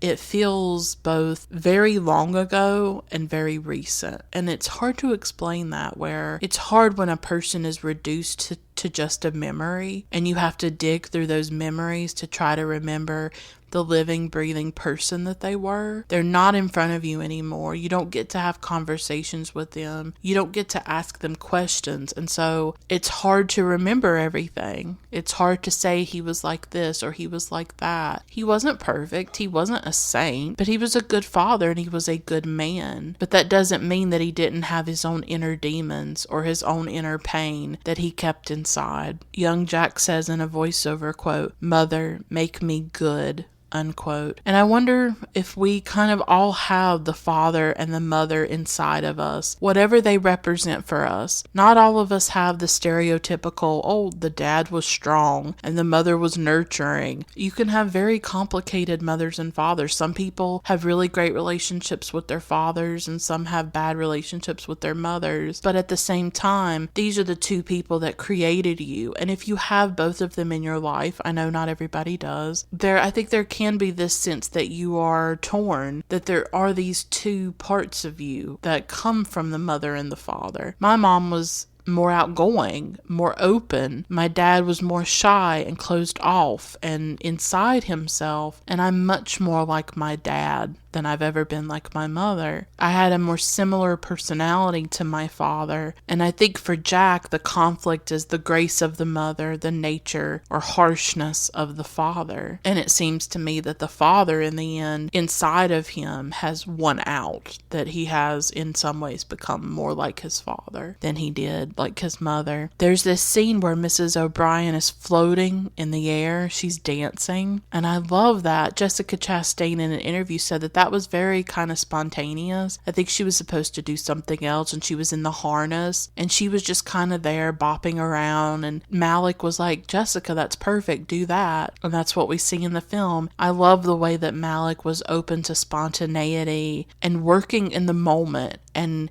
capturing things that happen in the moment and that were just part of life. It's such a whimsical and surreal scene, like something you'd dream about and you'd wake up from and wonder where it came from. The mother, Mrs. O'Brien, she's like an otherworldly type being to Jack. At one point, we see Mr. O'Brien at work. That made me think about my dad. He worked at a warehouse. He loaded large packages and stuff. I don't know if it was a furniture place. I really don't know because it's been so many years. But he would load boxes and stuff onto these trucks. He did not make a lot of money. He was working class. I grew up working class. I still am. I remember sometimes I'd go into the warehouse sometimes. I was able to for whatever reason. I guess they would let the workers' kids come in sometimes. I don't know why. It was hot in there. I remember it was massive. He had this little office, and I always wondered what he was like at work when he was away from me and my mom. Like, what did he talk about? What did he think about? I've just always wondered that. I've always wished that I could have maybe seen that side of him. The thing about Mr. O'Brien is that he wanted to be more than what he is. And that's a big part of his frustration with life, is that I think he felt entitled to greatness. He felt entitled to a bigger life, to more money, to more success, to a measure of fame or greatness. And he wanted to be a big musician, a great musician, but it didn't happen. He plays the piano in the film. I'm guessing maybe he wanted to be a classical pianist or something like that. That didn't happen, and so now he feels inadequate, or, life did not work out the way that he wanted it to. And as a result, Mr. O'Brien wants his kids to strive and do better than him. He wants them to be successful. And they're riding in the car one day, and he says, quote, "If you want to succeed,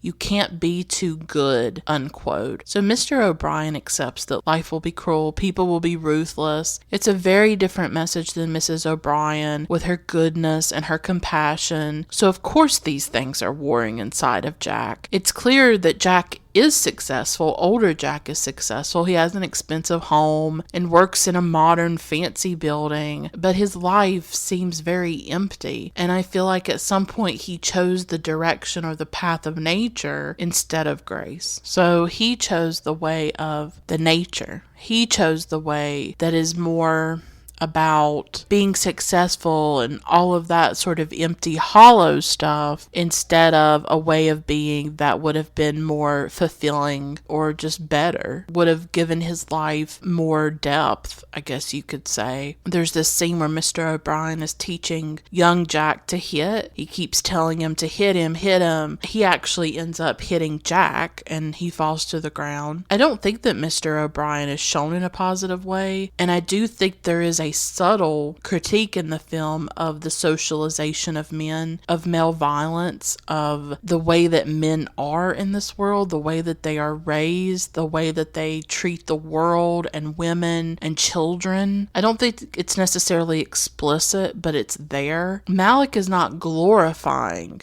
Mr. O'Brien, like, oh yeah, this is a great way to parent. He's not celebrating the coldness, the obsession with success, the ruthlessness, the inability to be affectionate or loving, his need to dominate other people. Domination is a big part of Mr. O'Brien. He's intimidating. He's not able to connect with his sons because of his own ideas about what it means to be a man. He wants them to be tough. That is his obsession. The only time sometimes where he'll show tenderness is with music. He likes to play the piano, and RL will sometimes accompany him on guitar. They play music together, and that seems to be a way that they connect. There's a scene where at the pool one day, this boy drowns, and they get him out of the water. They're trying to save him. It's another moment when something very frightening enters their tranquil lives. None of us are protected. I remember my mom telling me that her brother almost drowned when they were little. My uncle died in 2009, my mother's brother. And so when I saw this scene of the drowning and I thought about that story my mom told me, I thought about how he evaded death that day, only to meet it in 2009 when he did pass away unexpectedly and shockingly. And of course, I think about my own life. I think about how I thought we were safe, me, my mom, and dad, just living our life together. We'd sometimes call ourselves the Three Musketeers as a joke. We were so close that I felt our hearts and bodies were one, and I still feel that way, but we weren't safe. Death came anyways. It did not stop, and it did not spare us. And then at one point, young Jack in a voiceover says, quote, "Where were you? You let a boy die," unquote. I feel like when he sees that little boy drown, that is really his first big confrontation with death. Because at that time, his brother RL is still alive. He hasn't died. He doesn't die until 10 years later. And then he says, "Why should I be good if you aren't?" And he's talking to God. I think at a young age, he probably lost his faith, or maybe he never had it the way his mother did. And he sees this boy die. He sees all these things and he's like, "You're not good. Look at all the terrible things that happen. Look at my dad who is abusive towards me." He doesn't feel like the world is a good place. He doesn't see the goodness the way that Mrs. O'Brien does. He sees the ugliness, the brutality, the darker aspects of life, and I think it causes him to lose his faith at a very young age. I think you see it a bit with his interactions with women too. He loves his mother. He's very soft and sensitive towards his mother. I think when it comes to women, he's more voyeuristic, or it was weird to me, his interactions, like the way he would watch the little girl at school, or especially with the single woman in his neighborhood, where he went in and took like a camisole or one of her gowns or slips. And I mean, he broke into her house basically and invaded her private space, her privacy. And I was very unsettled by that part of the film. It's a very long section later on in the film of him, and it feels like he crosses a line there, and I'll talk about it more in a few moments. But I'm just saying there's this darkness about Jack, and I do think that it comes more from his father for sure, and also that he loses his faith at an early age. And I think he is searching for answers or searching for understanding of the world, and he can't find it, and it leaves him, I think it leaves him in a lot of pain as a result. He says, "Why does he hurt us, our father?"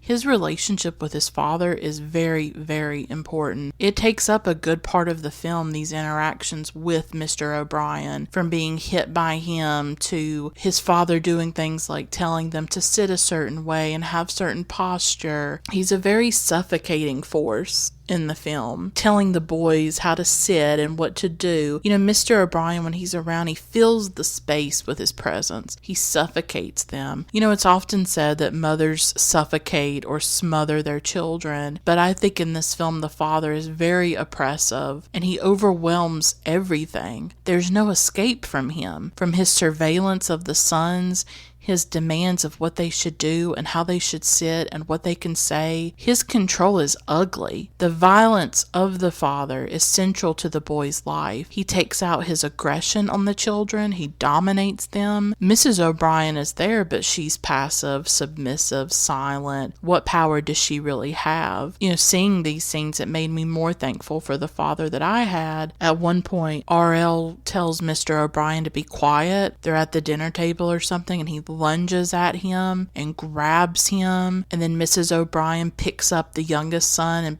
in her arms. She's completely helpless to stop it, but she is furious. It's a rare moment of fury for Mrs. O'Brien, and later on when it's just her and Mr. O'Brien, she lashes out at him, hits at him, and that's when he subdues her physically. It's such an intense moment, and it's a reminder, I think, of the violence that can live inside the home and inside the family. And I think Jack is shaped by that violence. It stays with him, and it affects him deeply. And the children are much happier when Mr. O'Brien is not there. He goes on a trip, and while he's gone, they have such a sense of freedom because this suffocation is gone. This domination and domineering presence is gone. And he's so incredibly different from Mrs. O'Brien. Again, I think it shows you male and female socialization, and it's something that's still at work today, the way boys are raised and the way girls are raised. And it's something that's even manifesting itself during the COVID-19 pandemic. I just read an article in The Guardian that said men are much likely to not wear masks and to not do things that would help collectively in society. And I wasn't surprised at all, because from an early age, girls are taught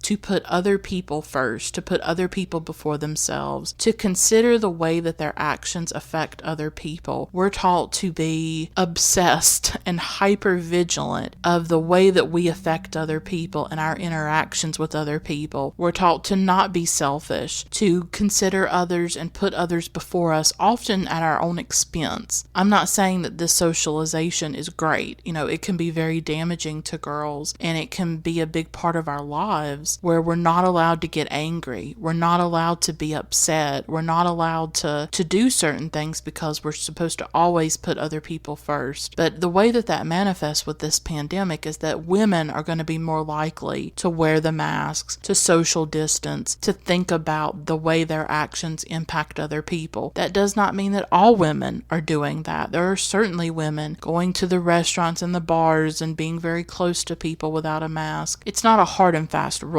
But I'm not surprised that studies or data show this. Men are raised in a very different way. Boys are raised to think only of themselves. They're not raised in the same way to think about the people around them and the impact that they have on other people. They're not raised to consider the feelings of other people the way girls are. So it's interesting how I kind of see Mr. and Mrs. O'Brien as sort of embodying that kind of thing, where the mother is very nurturing and compassionate and kind and selfless, and then the father is domineering, violent, and of course he has a bigger impact on Jack and a more damaging effect on Jack, I think. Jack is getting these very mixed messages, right? He's getting his father who says, well, you shouldn't be too good if you want to succeed. And then you've got Mrs. O'Brien saying, quote, help each other, love everyone, every leaf, every ray of light, forgive, unquote. That's very contradictory for a person to get those two messages. So on the one hand, it's the goodness of Mrs. O'Brien, and then on the other hand, it's the selfishness, the violence of Mr. O'Brien, and they're clashing there. They're clashing in the film as well. And you see that in Jack when he breaks into the woman's home later on. She's single, she lives alone. It's a very long sequence, and I think it's because Jack is crossing a line, and it represents a major invasion on his part of a woman's life and privacy. It indicates something bad, quote unquote, in Jack, a darker force that he gives into, and a darker force that comes from his father, his relationship with his father, I think. And also just him being a boy, being raised a certain way, raised to like violence and to do whatever you want, and women are objects and women are things for you to look at. They're not human beings in their own right. And of course, Mrs. O'Brien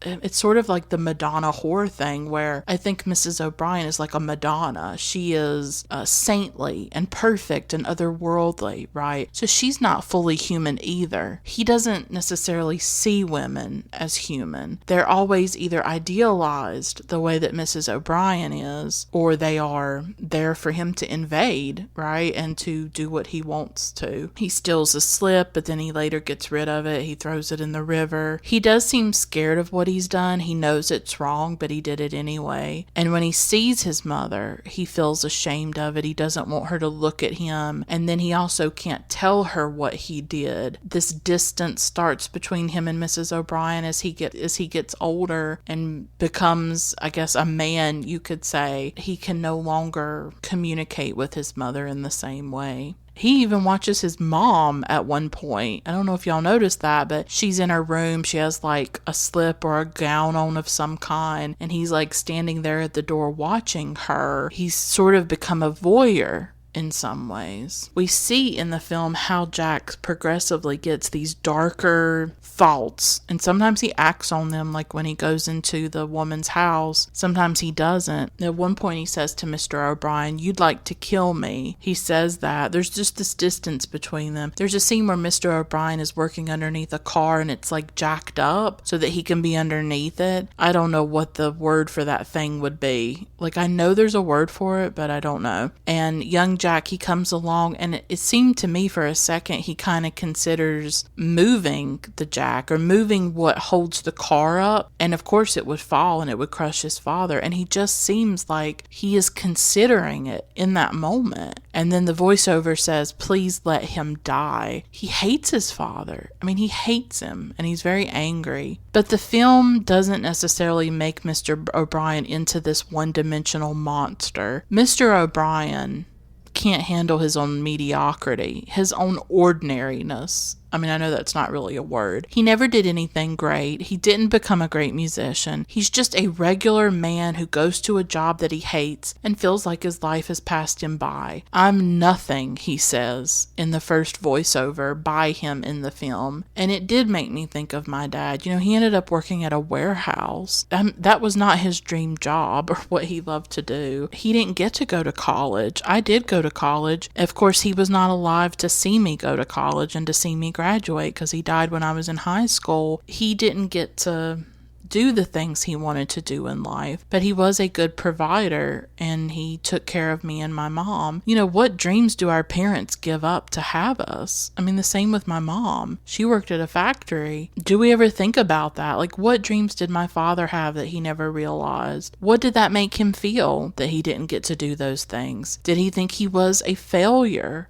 I'm always haunted by the thought that he didn't know how much he was loved, or worse yet, that love wasn't enough, just as any love that I receive isn't enough to make me stop hating myself. We can be loved and know that we're loved and still struggle and still feel those demons inside. I feel like I have a lot of demons. Maybe I see some of myself in Jack, actually, because I feel like I have that darker thing in me and those demons, and, you know, he is loved. Jack has a lot of love from his mother, just like I have a lot of love from my mother, and yet it's still not enough. I still struggle with so much self-hatred, with feeling like I'm a failure, like I'm nothing, and it affects every part of my life. It affects every moment of my life, feeling that way. I don't know how to fight it. I don't know how to get rid of it, and so sometimes love is not enough, and that's a hard thing to admit. Eventually, Mr. O'Brien has to leave his job. The plant's shutting down, and he's given a choice either to not have a job or to go to a different position that he really doesn't want. And so it seems like he chose to go to the new position, and they're going to have to move. So they're going to have to leave their house. And there's this interesting part in the voiceover where young Jack says, quote, "Father, mother, always you wrestle inside me," unquote. And he tells his father at one time, quote, "I'm more like you than her," unquote. He knows that he's like his father. He knows it. And because of the father's job change, the family has to move from their house. The boys cry. They don't want to leave. The film is really about this one part of their lives when they lived in that house. We don't see them at any other time in their lives. It's only that part. That is the part that must have the most meaning to Jack. It must be a part of his life that he thinks a lot about when they were living in that house together and things were maybe idyllic, or sort of like an Eden, even with the difficulties with his father. And I feel like that is just a particular time in his life that he thinks back on, at least for this film. And I think we're all kind of like that, where we have certain sections of our life that we go back to and that the memories are strongest. Mrs. O'Brien says, quote, "The only way to be happy is to love. Unless you love, your life will flash by. Do good to them. Wonder, hope," unquote. And as we hear that, we see Mrs. O'Brien in the 60s after R.L.'s death, and she's walking through the forest, and there are the trees. The trees recur throughout the film, and she's grieving for her dead son, and yet she's also trying to hold on to her faith and to find some kind of meaning in the suffering. And I feel like maybe there are like two types of people in the world: the ones who can find the meaning in their suffering, and then the people who can't. And I feel like Jack is maybe the latter, and so am I, where we don't have faith, we don't have religion, we can't find any meaning in that suffering, and so we just flail about and drift and search, and we never really find what we're looking for. And I think Mrs. O'Brien, she will have her faith, and that will see her through what she is experiencing. We see older Jack back in the desert, the Sean Penn playing him. He walks through this random door frame that's in the middle of nowhere, and then we're back to the cosmic. We see the sun, the planets, the death of the world. Is this the death of the world? I think it is. And I still remember reading years ago about how like the earth was going to be destroyed like in 5 billion years or so many billion years, like the sun is going to destroy us. And I still remember how terrifying it was to learn that. And I thought of that when I saw this sequence, because I feel like that's what we're seeing, is the death of the world. There's this flash, it seems like, and are we in eternity? Is that where we are next? We see these children with candles. We see Jack in the desert, and he's seeing his younger self. There's older Jack and younger Jack together. And then we see people on a beach. It's all the people from Jack's childhood. Older Jack is reunited with his mother and father as he knew them when he was a boy, not their older selves. Older Jack holds young R.L., and Mr. O'Brien also holds R.L. too. We never see R.L. as any other age. He's always young. And Mrs. O'Brien, she sees R.L. and she puts her hands on his face and she cries. This must be Jack's idea of heaven, I think. Then there is just Mrs. O'Brien with R.L. and older Jack at what looks like these salt flats, but is most likely meant to be seen as a heavenly space of some kind. Mother and son are reunited, and isn't that what we all want and hope for? That we will be with our loved ones again, we will see them, that the emptiness will be filled, the grief will give way, and we will touch those that we've lost and hold them in our arms. The dead won't just be in our dreams anymore. They will stand before us, solid, flesh and blood, the memory of them replaced with actual matter. All the years of living without them will end. It's a comforting idea that that is what awaits us at the end, because it would mean that as we get older, we're not moving farther away from them. We're actually walking towards them in the direction of a reunion. But we're not promised that. That is not a fact of life. We don't know that at the end of all this, that is actually going to happen. And so with each year, I do feel like I'm farther and farther from my father and from my childhood and from that life that I long for. This film gives us a gift, I think. The gift of imagining such a reunion. And for just that time on the screen, we feel it. And at one point, Mrs. O'Brien says, quote, "I give him to you. I give you my son," unquote. And there's this woman with her and this white light, and I'm not sure how to interpret this. Is this Mrs. O'Brien letting go of R.L.? Is this Mrs. O'Brien coming to some kind of peace about the death of her son and being able to live. I don't know. I don't know what that means, that she gives her son to God. I mean, I think she's speaking to God in these voiceovers. I don't know, but that's the mystery of the film. You don't necessarily have to have meaning for every single thing that you see or make sense out of every single thing that you see. Somebody else may see this scene and think something differently from me, and it may hit them a certain way. I saw it as maybe a woman accepting the loss and able to let go of the child that she's lost. And perhaps she believes that if she gives her son to God, that he will be in heaven or something like that. And then there's this field of sunflowers, and we're back at older Jack at his workplace with these tall buildings that are mirroring the cloudy sky. And I always feel like, is this whole film just Jack's reverie? Is this just a reverie he's having? A daydream? Is this just all of his memories, and maybe he's thinking about the universe and the dinosaurs? Like, are we just in his mind, just seeing all the random things that somebody would see in their mind on one day of their life or something? I don't know. It's a mystery. I am open to anything with this film. And what I love is that everybody else who watches it will have their own interpretation, or they'll bring their own memories to it, their own experiences. They'll see something that I missed, or they'll put pieces together that I didn't think to put together. There doesn't have to be some big meaning or big answer. The film is not an answer. It's not giving any answers. We see a bridge, and then we see that light, that abstract light in the dark again, the Lumia. So we've gone from the birth of the world to the death of it. We've seen the cosmos, and we've seen one family in Texas. The thing is that the credits roll after this, but it seems impossible that what we watched was simply a film. It must be more than that. It is more than that. This film is a prayer. It's a prayer put out into the world for us to experience and to live. I watch it, but I also live it. I live everything about this film. The music has stayed in my head for days and even years, back when I saw it almost a decade ago. The credits roll and the film seems to end, but it never ends. The film never stops. It keeps going. It keeps replaying inside of you, inside of the viewer, and everything that you take from it. It was a privilege to see this film. It was a privilege to rewatch it and to talk about it. It's a gift that we have been given by Terrence Malick, and I truly believe that. And as I've gone through this experience and this journey, I almost feel like I went through a journey with this film. And that's what I'm trying to share with you, is that journey I went on. I feel like I've come to know myself better. I feel like I've come to know the film better. I feel like I have come to some revelations about myself and my own life and my own relationship with my father and my own experience of grief. And this is what a film can do. This is the possibility of cinema and what it can give us. To me, this is one of the greatest films ever made.